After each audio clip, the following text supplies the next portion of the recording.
अगर कोई कर सकता है तो मैं क्यों नहीं, क्या है उनमें ऐसा जो मुझ में नहीं।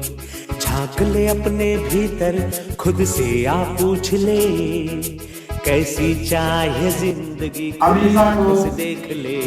आमंत्रित कर दिए हैं, ये मतलब हम लोग चाहेंगे कि वो अपने जो भी आइडियाज हैं, जो भी थॉट्स हैं उनके दिमाग में, इन होनहार बच्चों के लिए ये बच्चे अपने भविष्य को कैसे बेहतर कर सकते हैं। और खास करके अगर कोई सीए करना चाहता है तो 12th के बाद उन्हें क्या क्या करना चाहिए। Hello everyone, good morning. सबसे पहले तो सबको, वो 12 नहीं बजा है, अभी नहीं बजा है। ओके ठीक है, देन गुड आफ्टरनून। मैं सबसे पहले रमेश सर को, जय सर को और बाकी जितने भी टीचर्स हैं यहाँ पे और जो भी स्टूडेंट और मेरे मम्मी पापा स्पेशली और मेरे भाई बहन जो अभी यहाँ पे आए हैं मेरे साथ में, सबको थैंक यू टाइम निकालने के लिए और मुझे सुनने के लिए। Special thanks to Ramesh sir जिन्होंने आज ये प्रोग्राम ऑर्गेनाइज किया। हाँ, ये पब्लिसिटी स्टंट नहीं है, आप लोगों से बात करने सर ने मुझे भी बोला था कि एक दिन के लिए आपको माइक दिया जाएगा, आप स्टूडेंट्स लोग से बात करिए। जो भी स्टूडेंट है उनकी जो भी क्वेरीज वगैरह होंगी कि उन्हें सीए करना है, कुछ पूछना है, कैसे मोटिवेट कर सकते हैं, तो आप लोग अगर कुछ पूछना चाहते हैं तो स्टार्टिंग में पूछ लीजिए, नहीं तो मैं तो वैसे भी बताने ही वाली हूँ कि कैसे जर्नी स्टार्ट हुई थी एंड ऑल। पहले बोल, ठीक है। कई सारी बातें तो सर ने पहले ही आप लोगों को बता दी है कि कॉमर्स ऑप्ट किया।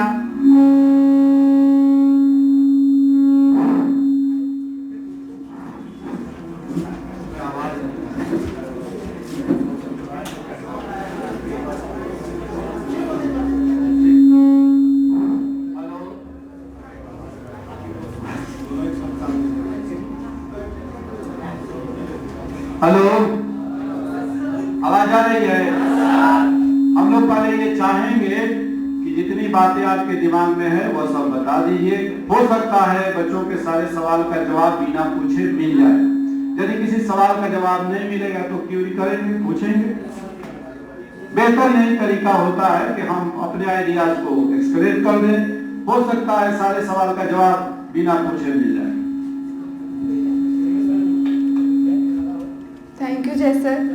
तो मैं स्टार्ट करती हूँ अपनी जर्नी के बारे में, जर्नी कैसे स्टार्ट हुई थी and what was the first step. तो जो भी अभी अगर हम जैसे रक्सौल की बात करते हैं तो मोस्टली सारे बिहार बोर्ड से होंगे, कुछ सीबीएसई बोर्ड से भी होंगे। तो I was from CBSE board. Hindi medium में स्विच करना पड़ा था, जैसे कि मैंने इंटरव्यू में भी बताया था, थोड़ी फैमिली प्रॉब्लम्स थी और यहाँ पे इंग्लिश मोड में पढ़ाना। सर से भी बात हुई थी तो सर से भी बोला था सर हमें इंग्लिश वाला बुक चाहिए अकाउंट्स का, ये लेखांकन वगैरह समझ में नहीं आ रहा है। तो सर हमें अलग से टाइम भी दिया करते थे और फिर अलग से स्टडी मटेरियल वगैरह जो भी फॉलो करना था वो करना स्टार्ट किया था। तो कॉमर्स का वहाँ से स्टार्ट हुआ, स्ट्रीम ऑप्ट किया, अकाउंट्स की क्लास सर के पास से ली। सर ने बताया फिर कि हाँ, कॉमर्स में जो सबसे अच्छा फील्ड होता है that is for CA, you should go for CA. CA करना चाहिए, सीए एक प्रोफेशनल कोर्स है, आप सेल्फ डिपेंडेंट हो जाते हो। आपको किसी और के अंडर में जॉब करनी हो, आपके पास ऑप्शंस होते हैं, आप अपने प्रैक्टिस फर्म खोल सकते हो, आप एम्प्लॉयमेंट जनरेट कर सकते हो। किसी और के अंदर काम करना तो कर ही लेते हैं, कोई भी कर लेता है, 10th पास करके भी लोग कर लेते हैं, इनफैक्ट एक अनपढ़ लोग भी कर लेता है। बट एम्प्लॉयमेंट जनरेट करना सोसाइटी के लिए बड़ी बात है। मेरे डैडी के टाइम से देखा जाए तो उन्होंने भी मोतिहारी, मुजफ्फरपुर यूनिवर्सिटी वगैरह से जा करके पढ़ाई करी थी। हमारे टाइम पे भी कुछ ऐसा ही है, बट अब तो बहुत कुछ चेंज हो गया है। सर के पास भी देख लो तो ऑनलाइन यूट्यूब क्लासेस वगैरह, आभा एकेडमी वगैरह सर ने स्टार्ट कर दिया है, तो अब घर बैठ के भी कर सकते हैं। तो टेक्नोलॉजी का पूरा फ़ायदा उठाया गया है, घर बैठ के कोई भी तैयारी करना इज़ जस्ट पॉसिबल। आपको बस अपने पास एक फ़ोन चाहिए, फ़ोन का यूटिलाइजेशन करना है, मिस यूटिलाइज नहीं करना है। एंड ऐसे स्टार्ट कर सकते हो आप। बस एक गोल फिक्स होना चाहिए, कोई भी गोल फिक्स करना इज़ वेरी इंपॉर्टेंट कि एक दिशा मिल जाती है आपकी लाइफ को कि आपको किस डायरेक्शन में जाना है। बहुत सारी प्रॉब्लम्स आती हैं, फैमिली में कुछ प्रॉब्लम आएंगी, कुछ पर्सनल इश्यूज आते रहते हैं, कभी इकोनॉमिक कंडीशन ठीक नहीं होती है, और भी बहुत सारी चीज़ें आती हैं। जैसे कि मेरी कहानी है, मुझे शुरू से डॉक्टर बनना था। स्कूल के टाइम से कभी भी कोई भी, जैसे कि स्कूल में दोस्त वगैरह होते हैं ना, हम ऑटोग्राफ डायरी वगैरह लिखते हैं, सबने लिखा होगा, तो उसमें लिखते हैं हॉबी क्या है, एम क्या है, क्या बनना है, तो डॉक्टर बनना है। बट सिचुएशन ऐसी होती है तो उसको उसके अकॉर्डिंग आपको मोल्ड होना पड़ता है। जैसे कि मैंने कॉमर्स ज्वाइन किया, एवरीबडी नो कि डॉक्टर बनना है तो बायोलॉजी पढ़ना पड़ेगा आपको, बट कॉमर्स लेने के बाद तो ये ऑप्शन ख़त्म हो जाता है। तो अकॉर्डिंगली डिसीजन लेना इज़ वेरी इंपॉर्टेंट। उसके लिए आपको अच्छे मेंटोर की ज़रूरत है, चाहे वो आपका बड़ा भाई हो सकता है, बड़ी बहन हो सकती है, टीचर्स हो सकते हैं, दोस्त भी कुछ जो अच्छे लेवल पे है वो भी हो सकता है। तो उनकी बातें सुनिए, उनसे डिस्कस कीजिए और एक गोल सेट करिए लाइफ में अपना। गोल सेट करने के बाद उसको फॉलो करने के लिए बहुत सारे हर्डल्स आएंगे, एक रास्ता बंद होगा, कभी लगेगा कि नहीं अब तो लग रहा है यार अब नहीं हो पाएगा, मतलब अब तो छोड़ ही देना चाहिए, ऐसी सी सिचुएशंस भी आती हैं लाइफ में। बट उसको टैकल करना है, उसको ओवरकम करना है। हमेशा अपनी टीचर्स, मेंटोर्स, उनसे डिस्कस करिए, कोई ना कोई सोल्यूशन होएगा, पक्का होएगा, और उसको ओवरकम करके आप अपने गोल को अचीव कर सकते हैं। कमिंग टू सीए प्रोफेशन, अपने प्रोफेशन को प्रमोट करने आई हूँ मैं यहाँ पे, क्योंकि अगर मैं प्रमोट नहीं करूँगी तो कौन करेगा। CA is not just a degree, ये आपका लाइफस्टाइल हो सकता है। डॉक्टर की कहते हैं ना कि अगर कोई डॉक्टर बढ़ता है, कंट्री में डॉक्टर बढ़ेगा तो क्या होगा, डॉक्टर की कमाई कैसे होती है, बीमारियां बढ़ेंगी, राइट। इंजीनियर्स होंगे तो वो इंफ्रास्ट्रक्चर डेवलप कराएंगे, that is also good. But CA बढ़ेगा तो देश का पैसा बढ़ेगा, पैसा बढ़ेगा, मैनेजमेंट बढ़ेगा, तो देश आगे बढ़ेगा। So this is what is all about CA profession in one line. बाकी आप सेल्फ डिपेंडेंट हो जाओगे, एम्प्लॉयमेंट जनरेट कर सकते हो, जैसे कि मैंने आपको बताया। पैकेज तो आपको आराम से मिल जाएगा, मतलब बैठे बैठे, अभी जैसे मेरा स्टार्टिंग है तो मिनिमम आपको 9 lakhs की ऑफरिंग तो हो जाएगी प्लेसमेंट के थ्रू, तो that is not a big deal. मतलब आप डिपेंडेंट हो ही नहीं किसी पे, आप अब आराम से, आपको एक दिशा मिल गई। कहते हैं ना कि 10th पढ़ लिया तो कहते हैं कि यार अभी 12th पढ़ना है, 12th में अच्छे नंबर लाने हैं, 12th कर लिया देन व्हाट, अब तुम करो ग्रेजुएशन, पढ़ो, ग्रेजुएशन करो या फिर साथ में कोई कंपटीशन की तैयारी करो, आईआईटी करो, नीट निकालो, पीएमटी करो, मतलब ये सारी चीज़ें आती हैं। उसके बाद क्या, सो पीएमटी करा, फिर अब जब वो तो एंट्रेंस होता है, जब तक आप डॉक्टर नहीं बन जाते हो तब तक आपने बस एंट्रेंस क्लियर किया, एक डिग्री मिल जाती है तो आपका लाइफस्टाइल चेंज हो जाता है पूरा का पूरा। आपका क्या, आपके फैमिली वालों का, आपके आस पड़ोस के लोगों का, पूरी सोसाइटी में नाम हो जाता है। तो ये रहा प्रोफेशन का। जर्नी स्टार्ट करने के लिए मैं थोड़ा कोर्स को ब्रीफ करती हूँ अब कि कैसे क्या होता है। जब मैंने किया था तब it was CPT, that is common proficiency test. अब उसके जगह पे सीए फाउंडेशन हो गया है। कोर्स चेंज होते रहता है, कोर्स चेंज होने का रीज़न भी है क्योंकि देश का फाइनेंशियल कंट्रोल हम चेक करते हैं, इकोनॉमी कैसी जा रही है। आप लोगों को भी पता होगा श्रीमती निर्मला सीतारमण जी जो अभी यूनियन फाइनेंस मिनिस्टर हैं, वो बजट प्रपोज करती हैं, तो हम इकोनॉमी देखते हैं। जैसे कि मैंने आपको बताया टैक्स रेट क्या होगा, जीएसटी क्या होगा, टीडीएस क्या होगा, कस्टम ड्यूटीज़ क्या होनी चाहिए, ये सारी चीज़ें से देश चलता है और हमारा कोर्स भी अकॉर्डिंगली मॉडिफाई होते रहता है। इसलिए कभी न्यू सिलेबस आता है, फिर कुछ और एडम्स होते रहते हैं, अमेंडमेंट्स होते रहते हैं। सीए टफ नहीं है, I am telling this on record, CA tough नहीं है, इसमें बस कंसिस्टेंसी चाहिए आपको खुद को अपडेट रखना है। जैसे कि मैंने आपको बताया अभी कि देश में जैसे हर साल बजट आता है तो सारी चीज़ें चेंज होंगी, तो आपको भी अपना सिलेबस चेंज करना पड़ेगा। आपको पता होना चाहिए देश में क्या चल रहा है, नहीं चल रहा है, अभी क्या रेट्स आ रही हैं, नहीं आ रही हैं, किस पे एप्लीकेबल है, नहीं है, रजिस्ट्रेशन करवाना है, नहीं करवाना है, कैसे क्या करना है। ये सारी चीज़ों की वजह से कोर्स वास्ट हो जाता है, but CA is a easy course.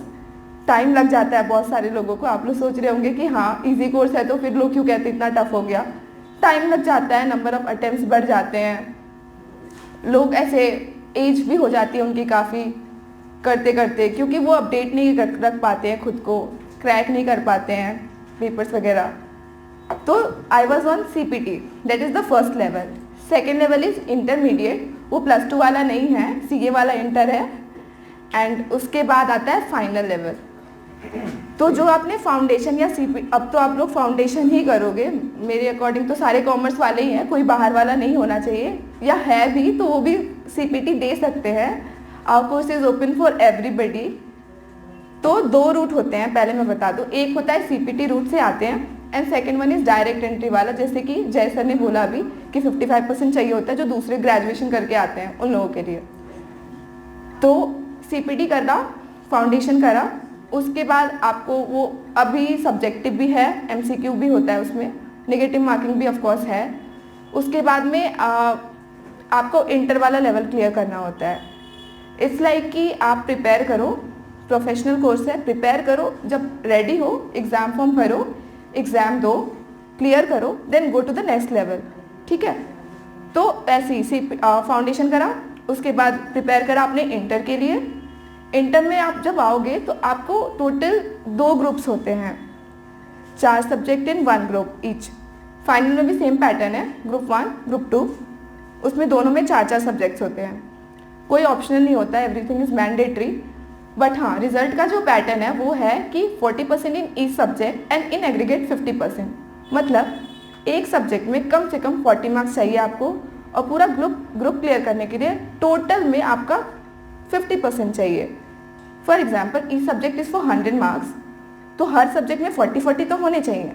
तो 40-40 से आप पास नहीं होगे, क्योंकि आपका टोटल 160 होगा एक ग्रुप का, मिनिमम 200 चाहिए। Hope it's clear? हाँ, तो ऐसे करना होता है। और मैंने दोनों ग्रुप एक साथ दिया था। आपके पास ऑप्शन होता है कि अगर ज़्यादा बर्डन हो तो आप एक ग्रुप एक बार में दे सकते हो, that is not a matter. तो इंटर में आपको ये करना होता है कि हाँ, दोनों ग्रुप एक साथ करो या वो करो। अगर कोई भी एक ग्रुप क्लियर हो जाता है, then start the practical portion. What is that? It is articleship. Normally लोग उसको इंटर्नशिप कहते हैं, जिसमें आपको प्रैक्टिस करना होता है। प्रैक्टिस इन द सेंस कि आपको किसी दूसरे CA फॉर्म्स में जाना है, वहाँ पे आपका जो प्रिंसिपल CA होगा या फिर कोई भी सीनियर मैनेजर होंगे, वो आपको बताएंगे कि कैसे क्या काम करना है। जो CA बनने के बाद काम करते हैं ना, वो हमें पहले से सिखाया जाता है 3 साल के लिए। सो इन केस किसी भी लेवल पे अगर कोई भी बच्चा CA में नहीं निकल पाता है या उसका नहीं ग्रुप क्लियर हो पाता है दोनों, या फाइनल में जाके वो कहीं भी अटक रहा होता है, वी आर सेल्फ डिपेंडेंट। हम जॉब उसके बेसिस पे इजीली मिल जाती है, क्योंकि हमारे पास एक्सपीरियंस होता है। तो डिग्री मिलना अलग बात है, डिग्री मिलने की तो रुतबा ही अलग होता है। हाँ, बट आप लोगों के पास एक्सपीरियंस भी होता है। तो किसी भी पॉइंट पे अगर ऐसा लगता है यार अभी तो मेरा अभी टाइम लग रहा है या फिर ग्रुप नहीं हुआ क्लियर, अभी क्या करना चाहिए, तो आप साइड बाय साइड जॉब भी स्टार्ट कर सकते हो। This is because of 3 year experience of articleship. So first step was foundation, second was inter. दोनों में से कोई भी एक ग्रुप क्लियर हुआ तो आपकी आर्टिकलशिप ट्रेनिंग स्टार्ट हो जाएगी। वो ट्रेनिंग कंपल्सरीली 3 साल का होता है। 3 साल की ट्रेनिंग के बाद आप फाइनल का पेपर देने के लिए एलिजिबल हो जाते हो।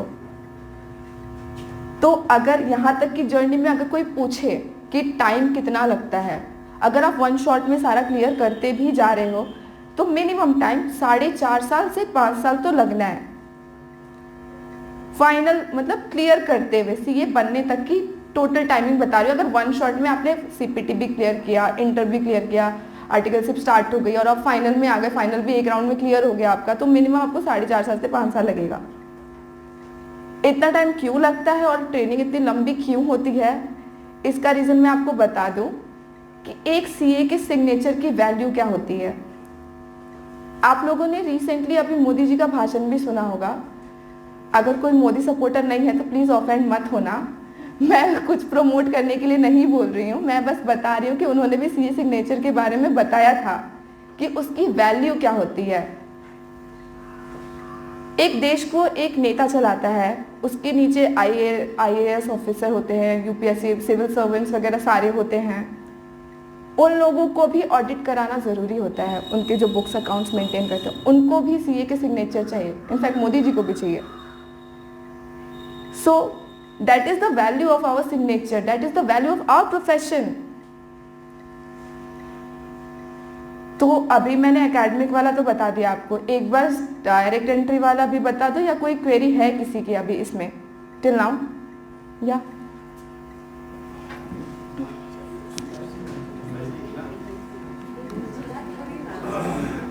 पीछे आवाज नहीं रहेगी।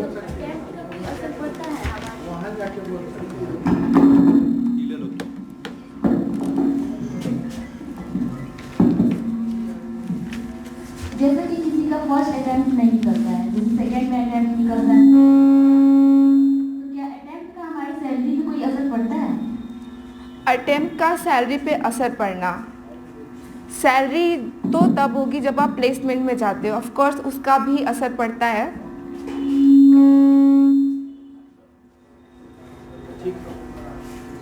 मैं जैसे बता रही थी आप लोगों को कि CA फाइनल के एग्ज़ाम देने के बाद आपके पास डिग्री आ जाती है।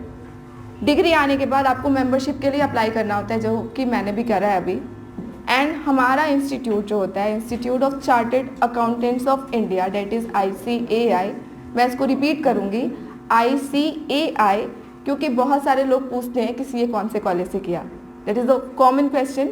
CA का कोई कॉलेज नहीं होता है, CA का एक अलग से इंस्टीट्यूट है, उसको अलग से एक एक्ट पास किया गया है पार्लियामेंट के थ्रू, और उसका खुद से वो लोग अपने रूल्स एंड रेगुलेशंस बनाते हैं, उसके गाइडलाइंस अलग से आते हैं। There is no college for CA। तो पीछे आवाज सुनाई दे रही है? तो प्लेसमेंट के लिए मैं बता रहा हूँ कि जैसे आपका अभी CA, एम आई ऑडिबल? ठीक है। तो प्लेसमेंट के लिए जैसे कि आपने पूछा, अभी बहुत अच्छा सवाल था कि अटेम्प्ट्स का असर पड़ता है कि नहीं पड़ता है। प्लेसमेंट में बहुत सारी MNCs आती हैं, अच्छी अच्छी कंपनीज आती हैं, चाहे आप लोग ले लो, ITC ले लो, सैमसंग ले लो, इन्फोसिस ले लो, बहुत सारी, डाबर कंपनी, मतलब बहुत सारी कंपनीज आती हैं वहाँ पे, नंबर ऑफ कंपनीज। उसमें आपको अपना प्रोफाइल बनाना होता है, फॉर्म भरना होता है, जैसे मैंने भी बनाया है अभी 2 दिन पहले ही। उसके बाद वो कंपनीज आपको शॉर्टलिस्ट करती हैं। शॉर्टलिस्ट इन द सेंस वो देखेंगे कि उनको कौन कौन से कैंडिडेट ठीक लगे हैं, प्राइमा फेसी एक बार ही देख के, रिज्यूम देख के, जो भी प्रोफाइल बनाई है वो देख के, उस पर इम्पैक्ट आता है अटेम्प्ट्स का। बहुत सारी कंपनीज होती हैं वो बोलती हैं कि 1 शॉट में चाहिए, मतलब 1 अटेम्प्ट में क्लियर वाला होना चाहिए। कुछ होती हैं बोलती हैं कि 2nd अटेम्प्ट 3 अटेम्प्ट तक चलेगा, क्योंकि CA में लग जाता है टाइम कई सारे बार, तो 2 अटेम्प्ट 3 अटेम्प्ट तक होता है। तो यहाँ उसका इम्पैक्ट आता है, यहाँ आपके पैकेज पे इम्पैक्ट आता है। तो this is the thing, but इससे भी डीमोटिवेट होने की ज़रूरत नहीं है। ऑफ प्लेसमेंट भी आप लोग ट्राई कर सकते हो, पर्सनली मेल करना इंडिविजुअली। ये तो प्लेसमेंट वाला सीन हो गया जो इंस्टीट्यूट कंडक्ट कराती है। जो अलग से होता है कि आप पर्सनली किसी कंपनी में ऐसे पता करो कि वहाँ पे अभी हायरिंग चल रही है नहीं चल रही है, वहाँ पे आपको ज़रूरत है CA की या नहीं है, तो वहाँ आप अपना रिज्यूम पर्सनली उन्हें भेज सकते हो। तो वहाँ पे ऑफकोर्स थोड़ा सा इम्पैक्ट वहाँ भी पड़ेगा, बट ऐसा नहीं है कि हाँ इससे थोड़ा डिमोटिवेट होने वाली चीज़ है। सबको पता है CA में टाइम लग जाता है। तो this is the thing. Any other question?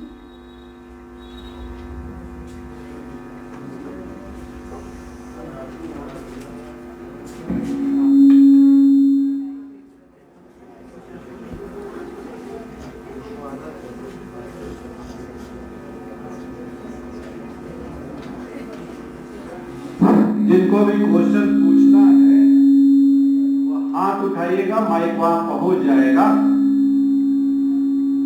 एक चीज और है इसमें कि एज और अटेम्प्ट लिमिट नहीं है। आप किसी भी उम्र के हो, आप CA की परीक्षा दे सकते हैं, कि क्या भी अटेम्प्ट कितना भी हो आप परीक्षा दे सकते हैं। अब स्वाभाविक है कि अगर फ्रेशर कंपनी को मिल रहा है तो वो 5 अटेम्प्ट 6 अटेम्प्ट वाले को क्यों लेगा? ये तो सोचने वाली बात है। सवाल कीजिए।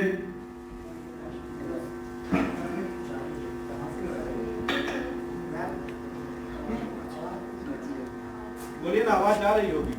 मैम कहने की जरूरत नहीं है, अमीशा कह सकते हो। Hello hello hello hello hello range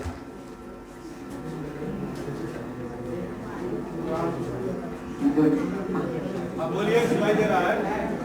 हम जैसे बिहार बोर्ड से हैं, वैसे सीए करने के लिए हिंदी मीडियम में राइट होगा, इंग्लिश मीडियम में जो ज़्यादा कंपनी प्रेफर करती है। ऐसा प्रेफरेंस की बात कुछ नहीं है। इंस्टीट्यूट भी ऑप्शन देती है, हिंदी मीडियम में भी बुक्स वगैरह स्टडी मैट जो होते हैं वो सारे हिंदी में भी अवेलेबल होते हैं। तो जस्ट बिकॉज कि मैंने इंग्लिश में किया है इसका ये कुछ मतलब नहीं है, आप लोग हिंदी मीडियम में भी कर सकते हो। कुछ मेरे फ्रेंड्स हैं वो हिंदी मीडियम में भी कर रहे हैं, तो उससे ज़्यादा इम्पैक्ट नहीं पड़ेगा। थोड़ी सी प्रॉब्लम होगी आपको, कुछ वर्ड्स वगैरह समझने में दिक्कत हो सकती है, क्योंकि तैयारी जब करते हैं ना तो हिंदी वाले टीचर्स बहुत कम मिलेंगे आपको। पढ़ाएंगे वो नो डाउट हिंदी में ही पढ़ाएंगे, मिक्स करके इंग्लिश में पढ़ाएंगे, बट जो वर्ड्स वगैरह टेक्निकल वर्ड्स वगैरह होंगे वो कैच करने में आई डोंट थिंक अभी कोई प्रॉब्लम होगी किसी को भी आजकल के ज़माने में।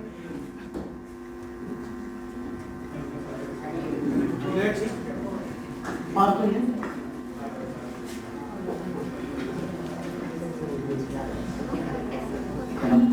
मैम जैसे कि सीए करने के लिए कंप्यूटर लैंग्वेज बेसिक जरूर होता है कि डिग्री में जाना पड़ता है? कंप्यूटर लैंग्वेज मतलब मैं समझी नहीं। कंप्यूटर लैंग्वेज मतलब computer course computer knowledge, language का कंप्यूटर का नॉलेज जरूरी है। नॉलेज, अच्छा नहीं मतलब बेसिक होना पड़ता है या डिग्री में जाना पड़ता है? नहीं, कंप्यूटर का नॉलेज सिस्टम वगैरह सी अभी के टाइम पे ना सबके पास एंड्रॉयड फ़ोन है, तो ऑलमोस्ट सारे फीचर सबको पता होते हैं क्या होता है। एंड रही बात ये जो मैं ट्रेनिंग की बात बता रही थी ना, जो आर्टिकलशिप होती है हमारी, उसमें आपको प्रॉपर सिखाया जाता है कि आपको क्या काम करना है, एक्सेल कैसे ऑपरेट करना है, एमएस ऑफिस कैसे चलाना है, टैली में कैसे काम करना है, तो दे विल टीच यू। तो आपको पहले से प्रैक्टिकल पोर्शन के लिए डरने की ज़रूरत नहीं है, आपको बस अपना एग्ज़ाम क्लियर करना है, फाउंडेशन इंटर वाला जो भी सीन कह रही हूँ मैं वो, उसके बेसिस पे आप आराम से क्लियर करने के बाद आपकी मैंडेटरी ट्रेनिंग होती है जो सीए फॉर्म्स में हम आर्टिकलशिप करते हैं, उसमें वो यही बताते हैं। और कोई? Good morning D. Good morning. Myself Ram Raj from Raghunathpur, and I was also the student of this coaching. Okay When I saw your interview with interviewer or reporter Khabir 247, then you had told something about CPT, but now here you told that you told all the information about CPT, IPC, and CF Foundation. So my question is that after ICOM or BCOM, which one is the best way to prepare for CA examination? इसके लिए मैं थोड़ा सा time लूँगी, क्योंकि मैंने अभी एक ही स्टेज बताया था आपको, सीपीटी रूट बताया था, डायरेक्ट एंट्री वाला बताया नहीं है अभी, तो थोड़ी देर में बताती हूँ वो बताने के बाद। अभी इतने में कुछ और क्वेरी नहीं है, सब डन। ओके, मैं अभी बताती हूँ आपको थोड़ी देर में। ठीक है, आगे बढ़िए। सी अभी तक हमने डायरेक्ट एंट्री रूट के बारे में नहीं पढ़ा। What is direct entry route? कि डायरेक्ट एंट्री अभी मैंने आपको बताया था कि 12th करने के बाद कैसे फाउंडेशन देना है, सीपीटी देना है। अब मैं बताना चाहूँगी आपको कि डायरेक्ट एंट्री स्कीम क्या है। Direct entry scheme is for, direct entry जब होता है तो मतलब जो ग्रेजुएशन कर चुके होते हैं उन लोगों के लिए होता है। जो इंटर कर चुके हैं वो दोबारा भी कर सकते हैं, ऐसा कुछ नहीं। उनके पास ऑप्शन होता है कि तुम सीपीटी रूट से जाना चाहते हो या डायरेक्ट एंट्री रूट से जाना चाहते हो। डायरेक्ट एंट्री में जैसे कि सर ने बताया भी था पहले कि 55% मैंडेटरी है। किसी भी स्ट्रीम से आप हो सकते हो, साइंस, आर्ट्स या कॉमर्स, कोई भी स्ट्रीम मैटर नहीं करता इधर। उसके बाद डायरेक्ट एंट्री में ये होता है, इसमें थोड़ी ज़्यादा प्रोसीजर वाली चीज़ें हैं। इंस्टीट्यूट का ये मानना है कि जो बच्चा ग्रेजुएशन कर चुका है उसके पास थोड़ा ज़्यादा दिमाग होगा, इसलिए उन्होंने थोड़ा इसमें स्ट्रिक्ट करा हुआ है कि जो आर्टिकलशिप ट्रेनिंग होती है वो कम से कम 9 मंथ्स की पहले होनी चाहिए, तब आपको फाउंडेशन एग्जाम हो जाता है, इंटर वाला पेपर देना पड़ता है। रिपीट करती हूँ, 3 स्टेज बताया मैंने आपको, फाउंडेशन, इंटर और फाइनल। तो डायरेक्ट एंट्री स्कीम में आपको फाउंडेशन नहीं देना, इंटर देना है, that too with a condition कि आपकी 9 मंथ की आर्टिकलशिप ट्रेनिंग कंप्लीट होनी चाहिए। आर्टिकलशिप ट्रेनिंग कंप्लीट होने के लिए उसमें 2 कोर्स और करने पड़ते हैं, दैट इज़ ओरिएंटेशन प्रोग्राम, ओसी भी कहते हैं, कोर्स भी कहते हैं, प्रोग्राम भी कहते हैं, ओसी या ओपी भी बोलो। And second one is advance ITT, जिसमें आपको बेसिक कंप्यूटर, जैसे कि आपने पूछा भी था अभी कि हाँ कंप्यूटर नॉलेज कितना होना चाहिए, तो वो थोड़ा सा जानना होता है। तो वो 15 डेज़ का होता है, 100 आवर्स का होता है टोटल, 15 दिन में निपटा देते हैं। तो वो हर स्टेट में होता है। अब तो हर जगह, मतलब बिहार में भी सारे डिस्ट्रिक्ट्स में ऑलमोस्ट एग्जाम सेंटर्स वगैरह भी एलोकेट हो गए हैं। बट ओसी या आईटीटी के लिए मिनिमम बच्चों का कुछ होता है, जैसे 10 बच्चे होते हैं तभी वो कोर्स स्टार्ट करते हैं, क्योंकि उसमें प्रॉपर उनको सिस्टम वगैरह चाहिए होता है, इसलिए।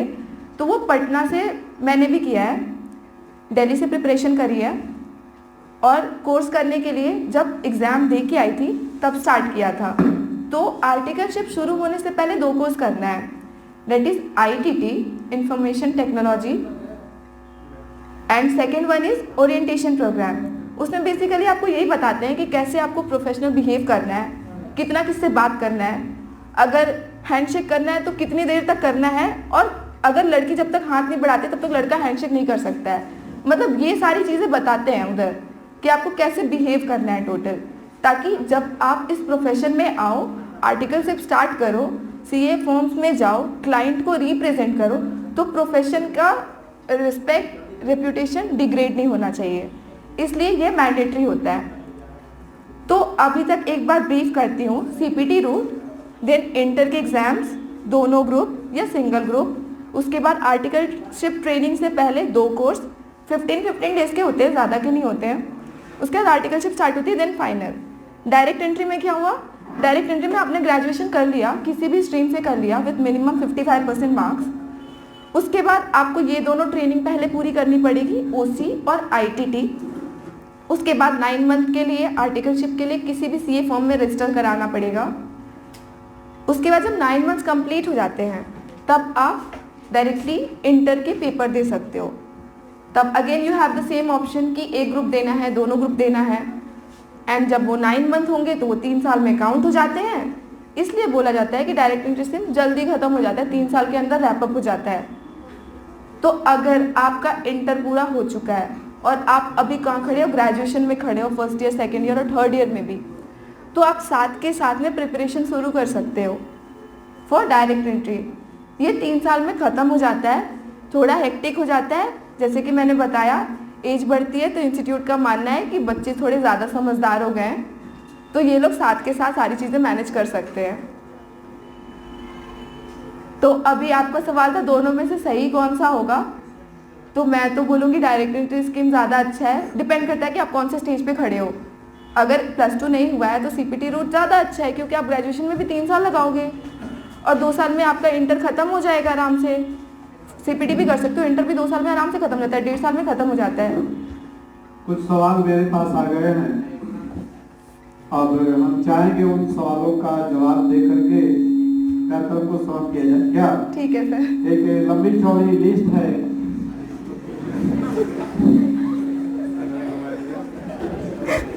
थोड़ा माहौल को खुशगवार करने के लिए मैं अंत से शुरू कर रहा हूँ।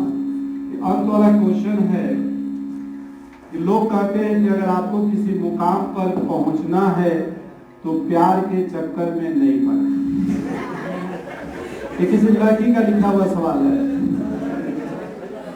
तो मैं यह जानना चाहती हूँ कि क्या प्यार किया जा सकता है पढ़ाई के दौरान? ये तो आउट ऑफ सिलेबस क्वेश्चन हो गया। सुनो, या अगर इस तरह की कुछ बातें होती है, जीवन में आ जाती है, मान लीजिए ऐसा सिचुएशन आ जाता है किसी के साथ, तो इसका सामना वो कैसे करे? क्या आपके साथ भी ऐसा हुआ है? ये सवाल है। देखिए, बच्चे हमारे बड़े हो रहे हैं और बच्चे जब बड़े हो रहे हैं तो उनको सही गाइडलाइन करना हम ही लोगों का काम है, इसलिए इसमें हंसने की बात नहीं है। इन सारे मुद्दों पर खुल के चर्चा होनी चाहिए, तब जाकर के एक साफ सुथरा समाज की स्थापना हम कर सकते हैं। बात हमारी समझ में आ रही है? हम लोग पढ़ते थे तब से ये देख रहे हैं कि किसी लड़के का अगर किसी लड़की के साथ अफेयर हो जाता है तो उसकी पढ़ाई लिखाई खत्म हो जाती है, दोनों का कैरियर समाप्त हो जाता है। वही अब हमसे ज्यादा समझदार आप लोग हैं, खुद समझ लीजिएगा, जवाब सुनिए। सबसे पहले तो मैं ये कहूँगी जिन्होंने भी ये सवाल किया है वो बहुत अच्छा किया है क्योंकि अभी के टाइम में इसको डिस्कस करना भी ज़रूरी है। हम जिस एज लिमिट में हैं अभी, इस टाइम पे डिस्ट्रैक्शंस होती हैं, दैट इज़ नॉट बैड, ये यूजुअल है, ह्यूमन नेचर है। बट द प्रॉब्लम इज़ कि कौन सा इंसान सही है गलत है इसकी समझ हमें नहीं होती है।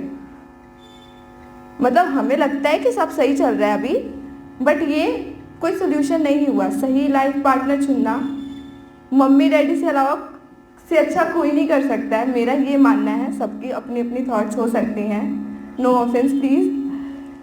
बट मैं ये कहूँगी कि डिस्ट्रैक्ट होने के लिए तो आपको ये चीज़ें मिलेंगी, जैसे कि मैंने डिस्ट्रैक्शन वर्ड ही मेंशन कर दिया था पहले ही, उसमें ये भी इंक्लूड था। मैं डिटेल में नहीं गई थी, सोचा था कि कोई अगर पूछेगा तो बताऊँगी इसके बारे में भी। बट आपको नहीं पता है अभी कि क्या सही है क्या गलत है। इस टाइम पे सब सही लगता है, एवरीबडी फील लाइक कि वाह सब सही चल रहा है, मैं पढ़ाई भी कर रही हूँ, मैं ये भी मैनेज कर सकता हूँ, कर सकती हूँ, ये है सही है, सब सही चल रहा है। बट करियर से ज़्यादा इम्पोर्टेंस किसी भी चीज़ को नहीं देना चाहिए। सर ने पहले ही बोला था, स्टोरी भी बताई थी अभी कि जो एज लिमिट में हम हैं, तो कहानी बताई थी सर ने कि एक बच्चा ये है जो भी मेहनत कर रहा है अभी के टाइम पे, फिर वेल सेटल्ड है, एंड सेकेंड वन क्या कर रहा है, उन्होंने क्या किया कि अभी इंजॉय कर रहा है, सो रहे हैं, दोस्तों के साथ नाइट आउट कर रहे हैं, ये कर रहे हैं, वो कर रहे हैं। मैं दिल्ली में रही हूँ, मेरे पास भी ऐसे बहुत सारे अपॉर्चुनिटीज़ थे। जब आप ये सब सेक्रीफाइस करते हो ना, तब आप इस पोजीशन पे पहुँचोगे जहाँ मैं खड़ी हूँ अभी।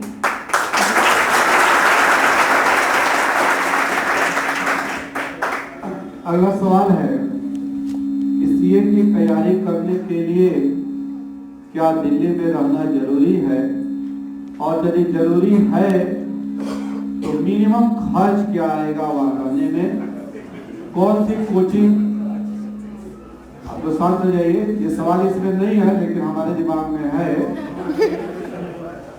कौन सी कोचिंग या इंस्टीट्यूट बेहतर है जहां हमारे हिंदी अंग्रेजी और भोजपुरी जानने वाले बच्चे रह करके पढ़ सके।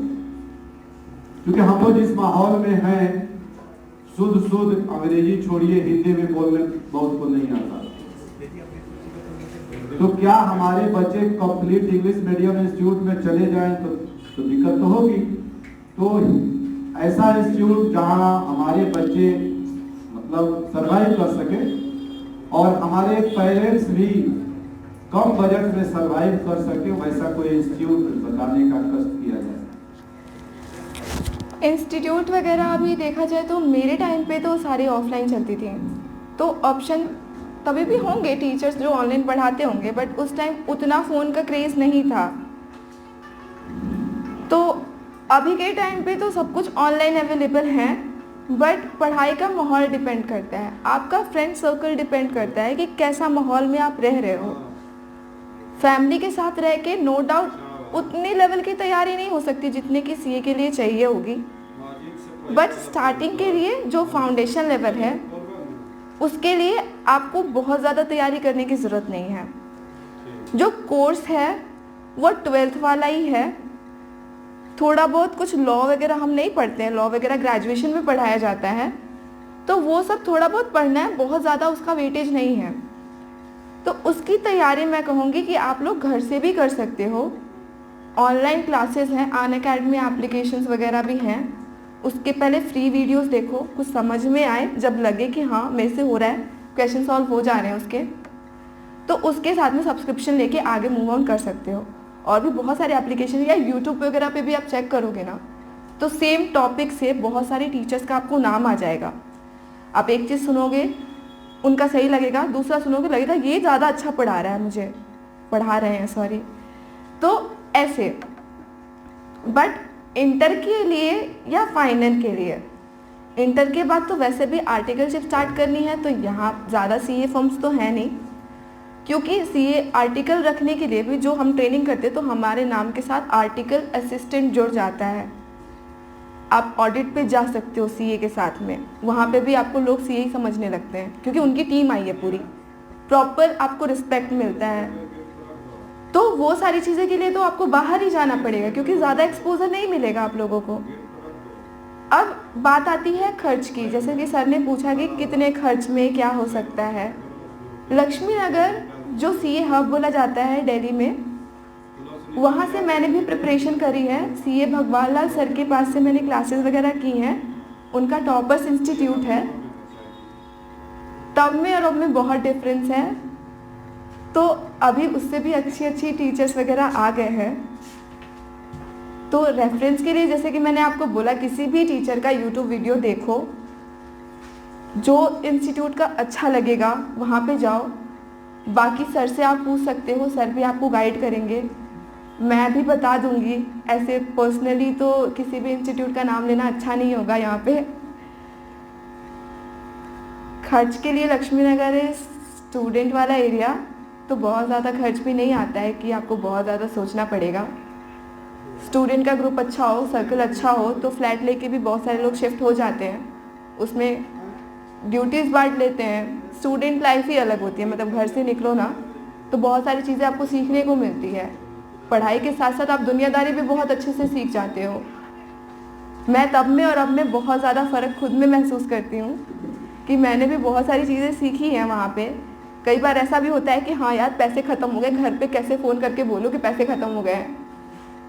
घर की सिचुएशन तो पता होती है, सबको पता होती है, ऐसे फ़ोन करके मंगाना कई बार होता है, कभी लेट हो जाता है, कभी पहले भी आ जाते हैं, कभी ज़्यादा रहते तो जल्दी ख़त्म हो जाते हैं। मंथ एंड में तो ऐसा होता है कि यार बस ब्रेड वगैरह खा के ऐसे रह जाते हैं। तो ये सारी स्ट्रगल है, बहुत सारी बातें आप लोग को और सीखने को मिलेंगी।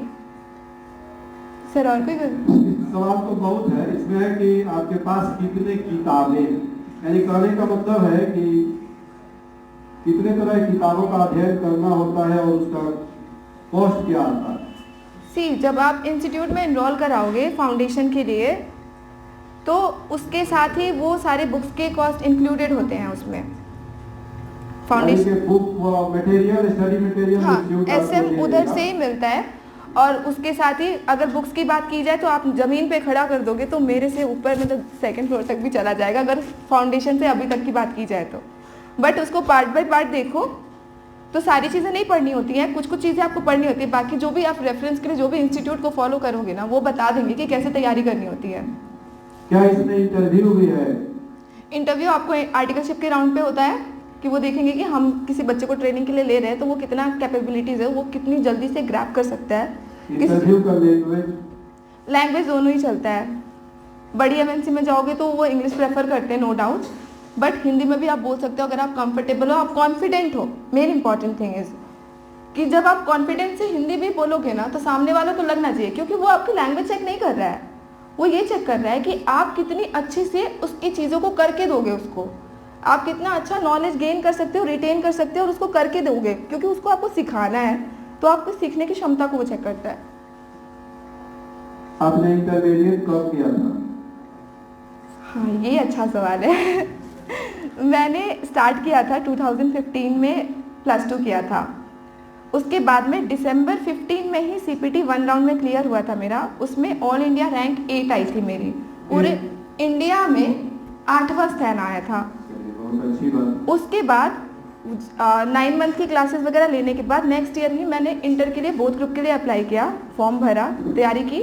बताया मैंने टॉपर्स इंस्टीट्यूट से ही किया था, तो वहाँ भी मेरी काफ़ी अच्छी परफॉर्मेंस रही थी। वहाँ पे ऑल इंडिया रैंक 48 आई थी, टोटल 50 रैंक की आती है, तो ऐसे देखा जाए तो 3rd लास्ट रैंक है, बट रैंक लाना भी बहुत बड़ी बात है उसमें। तो ऐसे हुआ 2016 में मेरा इंटर क्लियर हुआ। उसके बाद 3 साल की ट्रेनिंग स्टार्ट हो गई। ट्रेनिंग ख़त्म हुई 2020 में, जब कोविड की सिचुएशन आई हुई थी। कोविड की सिचुएशन में कभी हम यहाँ हैं तो बुक वहाँ है, बुक यहाँ है, हम तैयार हैं तो फिर पेपर नहीं हो रहे हैं, एक्सटेंड हो रहे हैं। फिर मर्ज किया गया, नवंबर मई में पेपर्स होते हैं, तो मई नवंबर कभी स्विच हो रहा है, कभी अभी हो रहा है, कभी बाद में होगा, ऐसे करके इसी बिना आधी अधूरी तैयारी के साथ मैंने जनवरी में भी पेपर दिया था लास्ट ईयर, तब मेरा क्लियर नहीं हुआ था। फिर मैंने सेकंड ट्राई किया और पूरी तैयारी के साथ की, क्योंकि मुझे पता था कि मेरी गलती कहाँ है, मैं प्रिपेयर ही नहीं थी। फिर मैंने पेपर के लिए अटेम्प्ट किया था। उसके बाद अभी मैंने दिसंबर में पेपर दिया था, जिसके रिजल्ट्स अभी हाल ही फिलहाल में आए हैं 10 फेब को। तो अभी क्लियर हो गया। अभी कोई रैंक नहीं है अनफॉर्चुनेटली, बट क्लियर हो गया जी। सर थोड़े से बिजी चल रहे हैं। आप लोग कुछ और सवाल है तो पर्सनली खड़े होकर पूछ सकते हो। मीनवाइल अगला सवाल है कि आपने किस स्कूल से तथा कब +2 किया था? मैंने बिहार बोर्ड से किया है। कब, किस साल? 10th GDS से किया था 2013 में, और 2 साल में ये बिहार बोर्ड से SDVM विमेंस कॉलेज से 12th किया था। क्या आपने कॉलेज से सोच रखा था कि हमें CA करना है? नहीं, मैंने पहले बताया ना, पहले मुझे डॉक्टर बनना था स्कूल टाइम पे। उसके बाद 10th के बाद मैंने अपना गोल चेंज किया। बस आपको डेडिकेटेड रहना है कि आप जो भी गोल सेट कर रहे हो ना, उसमें आप कुछ कर सकते हो। और जब आप अंदर से प्रिपेयर रहोगे ना, तो आप कुछ भी कर सकते हो। कोई भी प्रॉब्लम्स आएगी, आप उसको ये नहीं देखोगे कि मेरे पास ये प्रॉब्लम आ रही है, ये प्रॉब्लम आ रही है, अब मैं क्या करूँ यार, ये अब मैं कैसे करूँगा, ऐसे करके थकना नहीं होता है। उसको शांति से सोचना है, उसको सॉर्ट आउट करना है और आगे बढ़ना है। इसमें फैमिली का सपोर्ट बहुत ज़्यादा इम्पॉर्टेंट है। मेरे डैडी मम्मी का सैक्रिफाइस और मेरी मेहनत आज सक्सेस बनती है।